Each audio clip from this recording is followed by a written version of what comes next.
Hey my friends, Krysten here, online fitness coach for the Natty Hour. Thank you all so much for taking the time to tune back into my channel. In today's video, we are going to talk about how you can actually eat more calories without feeling bloated and without feeling full. I've been doing things that they told me I should never do. I've been doing things that they told me I could never do now. Never do, I could never do. I've been looking back and I'm the only one who ever knew. My dreams begin to turn out.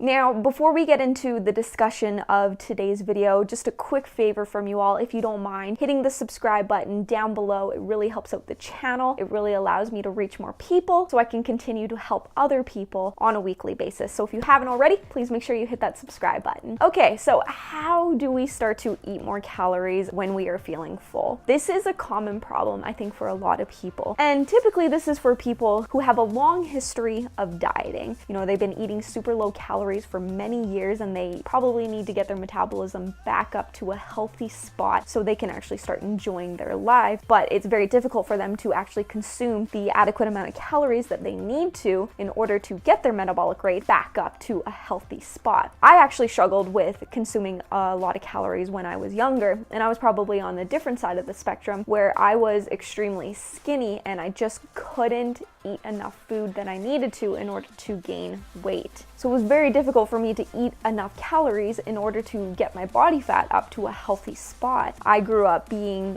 just around 90 pounds and I ate what I considered to be a lot of food, but it wasn't enough food in order for me to actually gain weight. So I had to actually start tracking my calories in order to make sure that I was eating enough food during the day, because if I just relied on my satiety, I wasn't eating the amount of food that I needed to in order to perform properly, put on the adequate amount of muscle, and to actually put on the necessary body fat that you need in order to survive. I always struggled with consuming enough calories in the beginning as well. It's taken me a long time to get to this point now where I'm consuming, right now I'm dieting, but I'm consuming 2,100 calories, and then when I'm maintaining weight, I can maintain weight on closer to 2,500 to 2,600 calories. And it's taken a long time to get there. So I think some of these tools today can really help you, whether you're trying to put on weight, kind of similar to my situation, or maybe you have a long history of dieting and your metabolism is just shot and it needs to get back up to a higher rate in order for you to be more healthy. So let's get into some of the tips that I have for you all today. So tip number one is to consider eating less nutrient-dense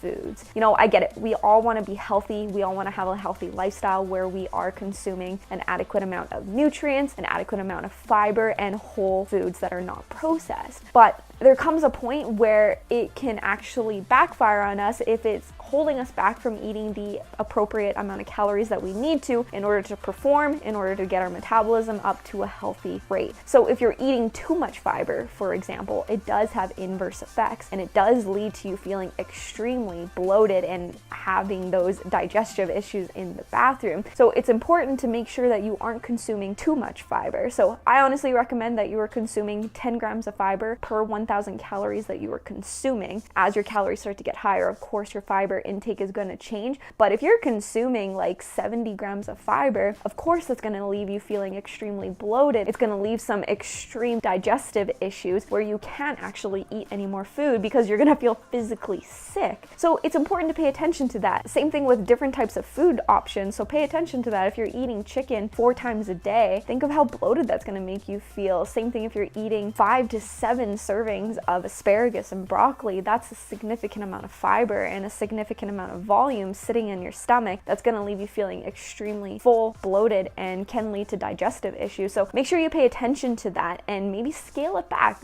just a little bit. All you need is 2 to 3 servings of fruit and vegetables every single day. Once your nutrition profile changes where you're not eating 6 to 7 servings of vegetables a day, you've reduced it down to 2 to 3 servings of vegetables a day, it's going to leave you feeling a little bit more hungry so you can actually fill up your calories with different options that aren't going to leave you feeling this bloated. And that leads into tip number 2, and that is to eat more calorie dense foods. This is foods that aren't high in fiber. You can consider them to be more so treat foods.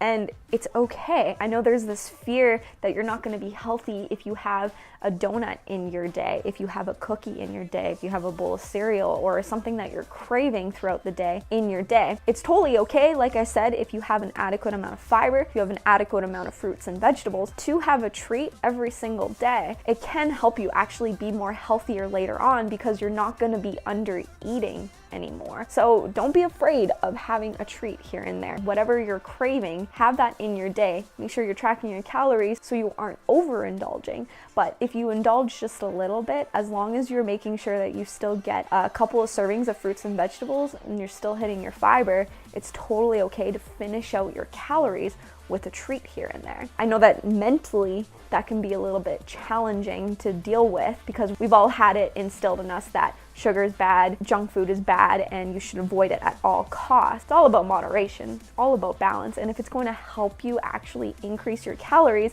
you are going to be living a healthier lifestyle because it's going to help you achieve your end result, which is to get your metabolism back to a healthy spot. So something that might help you mentally is, this is something that I do with my clients, is to play off your nostalgia a little bit here. So what are some foods that you actually enjoyed when you were a kid? Make a list of foods that you just loved to eat when you were a kid and relive your youth a little bit. Like for me, I loved having cereal, and as an adult, I really enjoy trying new cereals. It's something that I look forward to. I don't go overboard, nor do I overindulge with my cereal consumption, but I will enjoy a bowl of cereal probably every single day because I enjoy it and it allows me to relive my youth a little bit.